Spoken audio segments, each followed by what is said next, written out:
There are swimsuits in Clair Obscur. To unlock it, you'll have to beat obstacle courses throughout the game. The first one you'll probably run into is Gestrel Beach, located just past the Gestrel village on the west side of the map, near Yellow Harvest. You know you'll be in the right place because there'll be several planters buried into the sand, with Gestrel hair sticking out of it, and a sign bordering the sea. Upon entering, you're going to meet a Gestrel on the left. Talking to the Gestrel, he'll know that it's been a while since humans have shown up, and that there's an obstacle course with a sweet prize at the end. And thus begins the obstacle course. Now, I've seen a lot of people use Mael for these kind of obstacle courses. I imagine the idea is that it's a smaller character model, so you don't have to worry about slipping as much. But upon playing as different characters, I found that Lune was actually the easiest. For whatever reason, Lune's sprint, which involves her hovering, seems to give her a smaller margin for slipping. The only downside is it can be a bit hard to gauge where you are on logs and so forth when you're hovering. Now, starting at the logs, you're going to sprint in a straight line. The tricky part is you want to jump at the very edge of the log to make the jump gaps. If you miss by just a little, well, you're going to end up in the water and have to retry. Again, for whatever reason, it just feels like it's easier to make these jumps with Lune. The only downside of Lune is there's a bit of drift when she turns. So instead of trying to make sharp turns with Lune, I recommend just stop sprinting altogether, walk a little, reposition yourself, and begin sprinting again. Once you're past the logs, you're going to make a jump on a rotating ring. The ring has a circle array of columns sticking out of it, initially creating a bit of visual difficulty when determining when you should jump. You want to time your jump to jump between the logs. Jumping out of logs onto the next ring is a bit more forgiving. The third ring is covered by a circle array of columns sticking out again. When making the jump, you can just kind of jump for it. Again, I found it very forgiving where you just land on the edge of the ring and you're not going to fall off immediately. Jump out of the ring onto the wooden platform, jump to the next platform and grab onto it to pull yourself up. Again, you want to try to get near the edge of the platform when you do this jump and make sure you're sprinting. Next, jump on the third platform that is moving as it comes towards you. You don't want to jump while it's leaving you, and you don't want to jump when it reaches a stationary point before it begins leaving.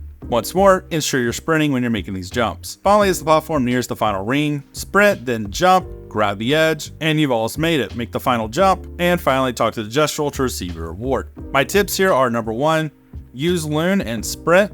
Number 2, do not sprint on sharp turns. Number 3, all gap jumps should be a sprint jump. And lastly, number 4, don't get impatient. Follow these tips, complete the course, and receive your first swimsuit, which is for Gustave. You'll make a comment to the Gestrel that you kind of didn't get the swimsuit you were expecting, to which the Gestrel will quiz you to get an additional swimsuit. It doesn't matter what you choose here. This Gestrel is a kid, he can't count. The second swimsuit you receive is for Lune. And there you go, you now have the first 2 swimsuits in the game.